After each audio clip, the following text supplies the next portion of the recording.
Good afternoon. My name is Ash, and this is gonna be a weird one.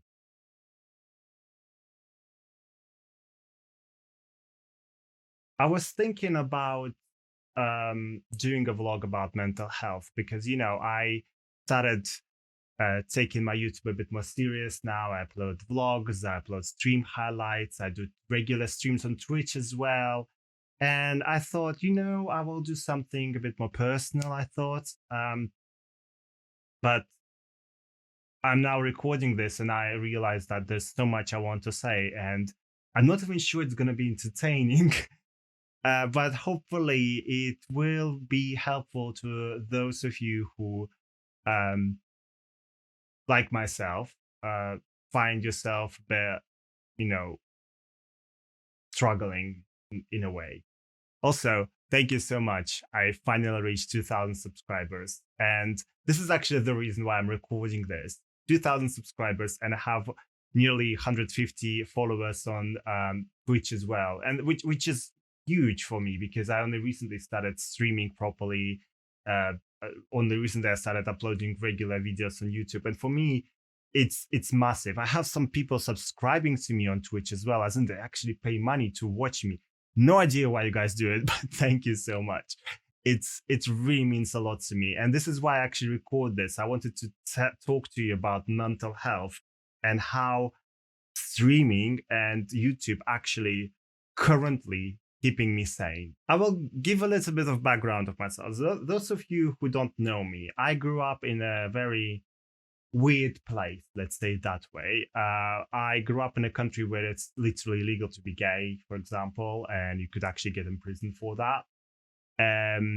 Basically, my entire childhood and teenage years, all I remember is just abusive parents, people bullying me in the high school. I couldn't even walk the street because the color of my skin, the language I spoke, or I'm not even talking about my sexual orientation here because if I would come out, I would be in prison and most likely dead. So that's not happening.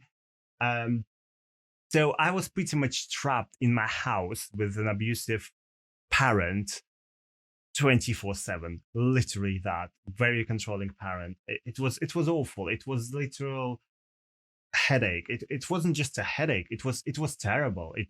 Anyone who knows what I'm talking about will understand me here. It's really difficult when you know that every single step of yours, you're already a mature person. You're over the age of 18, and you can't do a single step without your parent asking you when you live with them. And if they are abusive, you know how horrible it is. You can't escape. You can't escape. You can't go anywhere.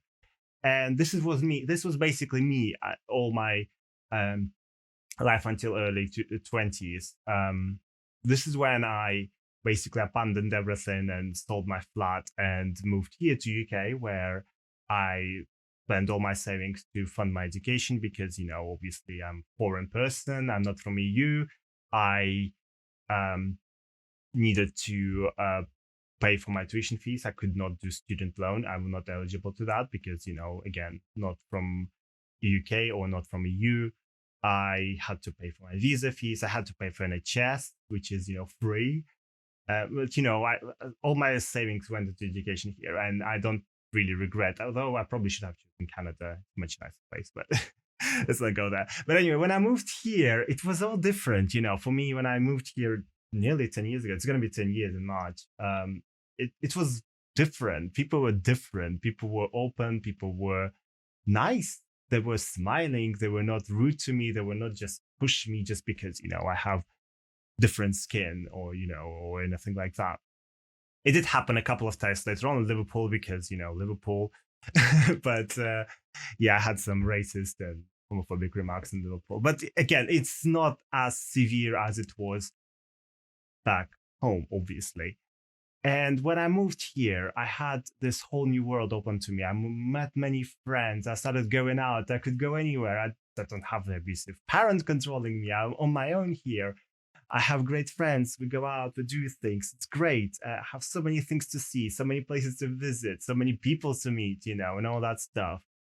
It was exciting, really exciting. And later on, towards coming to like 2016, 17, 18, I kind of stopped going out as much. I prefer to stay home most of the days and, just do my regular stuff, play games, watch film, just chill. And then coronavirus hit.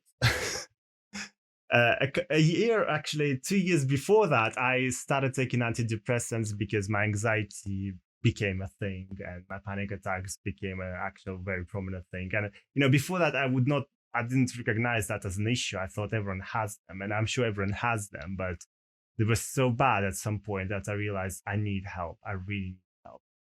And that moment was probably the most important moment in this past decade when I said I need help. So I went on to meds, and then coronavirus hit 2 years after. And I thought, oh, you know what? Great. I love sitting at home. I love playing games. That means I don't need to wake up as early for work, going into a shitty bus and be like a bus wanker, getting to work and then going back to work on another fucking bus, stuff like that. This was before I got the bike. So, I thought it would be great. And the first few months it actually was. But then something happened. And I did not know what exactly happened until later on when I started taking counseling, and then which was followed by therapy. It all became apparent that me sitting at home, like, yeah, in the past when I moved to UK, I could sit at home, but I had a choice. I could go out still, I knew that the choice was there. But when that choice was taken away by coronavirus and Karens refusing to wear a mask because, it's one big global conspiracy because, all the countries want to ruin their economy just because you're so ugly, Karen, and they want you to wear a mask, of course. But because, Karens refuse to wear a mask and we still are in this shit fuckery, I don't have a choice to go out. I can't go anywhere. I can't do that. And that triggered something called PTSD, post-traumatic stress disorder, that apparently I have from living back home. It's difficult to explain how I feel. It's basically I started realizing that I literally every single night I would have one exact same nightmare. I was back home. I could not escape. I couldn't get visa, which is ridiculous because I'm literally getting passport this year, UK passport. Then I can complain about immigrants and stuff. But this kind of shit, this kind of stuff where I couldn't do stuff. I'm trapped. I'm trapped in a place where I don't want to be. I'm back to abusive parent, and I would wake up. It would feel very real to me every single night. That's what I would see. And this was triggered by the fact that I can't leave the house to do stuff I want to do. Yes, I can't go on a bike to exercise, but that's not the same as, me hopping on a train, going to London and visiting places and friends or whatever. It's just knowing that I have that option, and I don't have that option anymore. That triggered this PTSD. And it's not fun. It's not fun at all, I must say. I definitely did not thought it's going to be a thing for me. I thought I grew out of it. I thought I'm doing fine now. It's not a thing. It happened. I left it behind. It's not a thing, but apparently it is.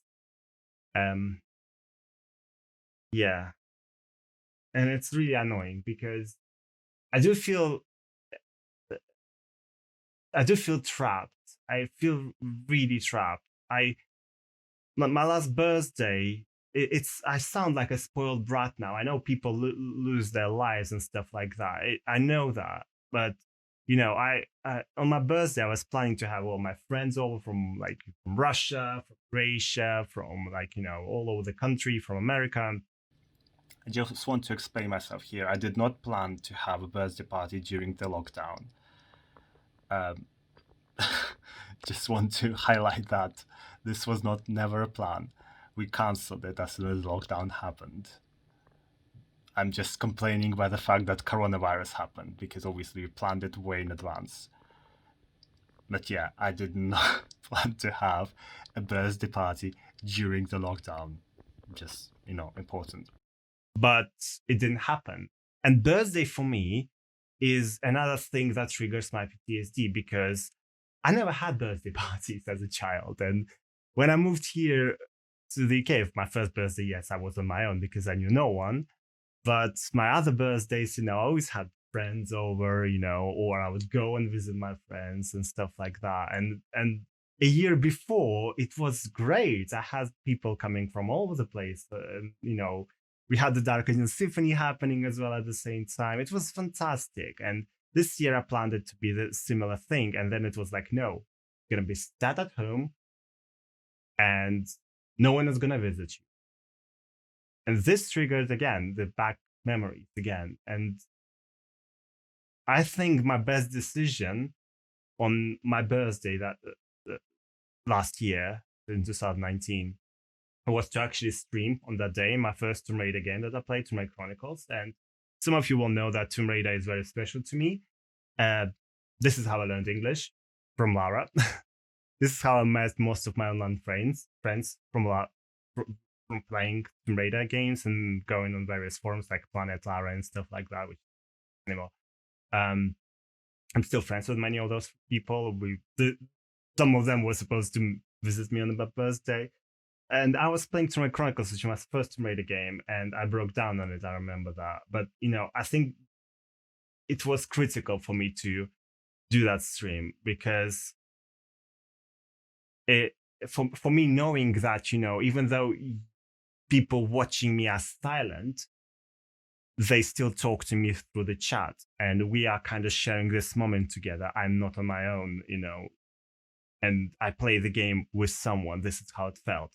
And this is when I decided to go to do streams more regularly, I think, because I find it very therapeutic. Seriously, guys, if not for streams, if not for vlogging, if not for editing stream highlights and uploading them, and talking to you on social media, but mostly streams, if not all that, I would probably be in a much worse place than I am right now. I'm already in the worst fucking place possible, but yeah. And I'm a small channel. I don't have many followers on YouTube. I don't have many followers on Twitch, but for me, it means so much. You have no fucking idea how much it means the fucking world to me right now. As I'm going through this nightmare of overcoming this, at the end of my therapy session, because you have limited time and I need to sign up to another one, but everything is fucking too busy with coronavirus. But towards the end, we discovered so many issues that we didn't address. And one of those issues was, I discovered that, I was abused as a child and I completely forgot about it until I started doing those sessions. And I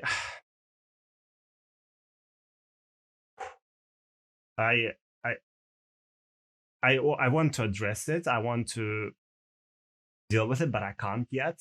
I analyze stuff. I go through stuff that we went with my therapist and and things like that, but it's really hard. It's really hard. But but I kind of also want to kind of leave it until better days where I can actually address it with someone professional, because I don't think I can cope dealing with it myself. But streams for me every week is very important. And, just you guys being there is very important. So yeah, this is just what I wanted to say. And I don't know, if you're struggling like myself, find something to, find something that you will enjoy doing. Seriously, it will really help. I'm sorry, this is not particularly the most entertaining video. I will leave some emergency charity contacts in the description if you are feeling suicidal or if you are in a very bad place. Please don't be silent about it. Talk about it. Address it. The day when I told myself that, it's okay for me to be weak, and I am weak. When I told myself that I am weak, I became so much stronger. You have no idea.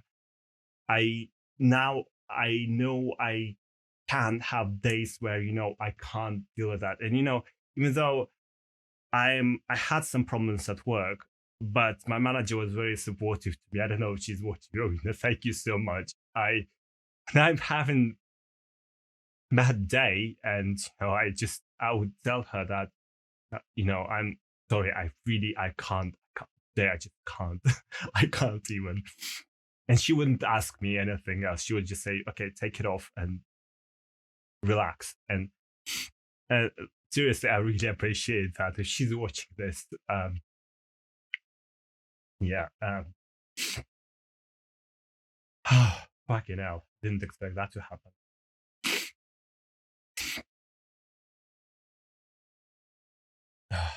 Okay. Whew. I don't even think I'm gonna upload it. I don't want I don't want to upload this. I don't know. I'll see. I'll see how I feel. Yeah. This is the year when I had an appointment with a doctor.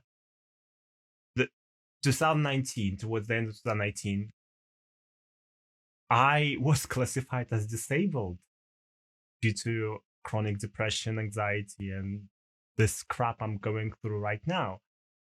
And it's so weird. It's so weird because I never thought that it will be a thing for me. Yes, of course, yes, I could have been hit by a bus and I, would not be able to walk and have mobility issues or whatever. That would make me disabled, sure. But I didn't thought that I will be mental health disabled.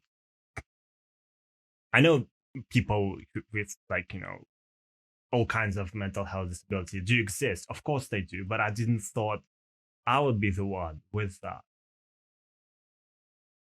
And the first time when I was applying for a different job, the job I really wanted to get, which I didn't get again, but when I was applying, it was like, "Do you have a disability?" And this is when normally, just go next. No, no, the diversity stuff, him, he, that stuff, white, other. um, and this is where, like, for the first time, I slowed down. Like, I'm disabled. I am actually disabled. I have been I've been told I am disabled. It was so weird to me to realize that, and now it's not so weird. I'm fine with it. It's getting used to that idea that that I am weak. That I not always can deal with that. I not always can deal with hate. I not always can deal with generic bitching in my face, by people who overwatch RuPaul Drag Race and identify themselves as some sort of pop princess. Sometimes I just can't deal with that. This is why I have a mute button. um, and it's okay. It's okay. It's that this is what was such a big revelation to me to realize it's okay.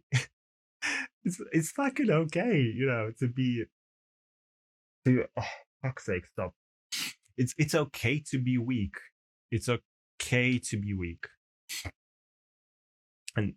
And this is when I realized that it's great.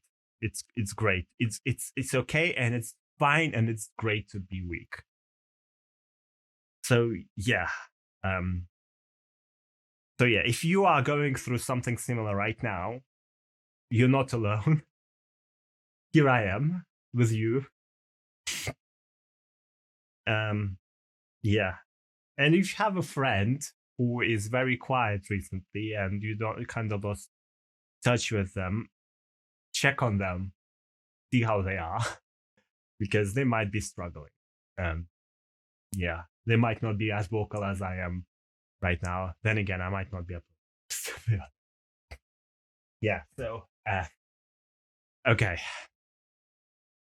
I don't think I will edit much of this if I am to upload this. I don't think I will. I'll just keep it for a few days. Fucking hell. Anyway. Anyway. Thank you all so much for being with me through on YouTube, on my blog, on my Facebook page, Timberfash, on my Facebook page, as in Timberfash's Facebook page, not on my personal profile, on Twitter, now on blogs, and on Twitch. Twitch is literally the only thing that keeps me sane. Every week, I go there, I stream, sometimes not twice, and it just keeps me sane. It really does. It gives me a sense of normality. It gives me a sense that I'm with a group of people and I can say some crazy stuff and we'll laugh and we will use crazy audio clips, stuff like that. And, we'll have fun and we'll play a game together. And yeah, it's weird to me because I never did Twitch, as often as serious as I'm doing it now. As in, I said serious, but what I mean is I do it regularly, but I never did it regularly before. But it still gives me a sense of normality. So I just wanted to let you guys know that I really, really appreciate it. I really, I again, I don't have much views. Some of you are busy sometimes, or you just don't like live stream, and that is fine as well. But if you are watching, thank you. I really appreciate it. You know who you are. You're regular guys. Anyway, if I am to decide to upload this, please remember this is not gonna be always like this. We're gonna be back to a regular program in the next video. But if I am to upload this, thank you for watching, and I will be very. Take care. Wash your hands and mimsy, and yeah, stay safe.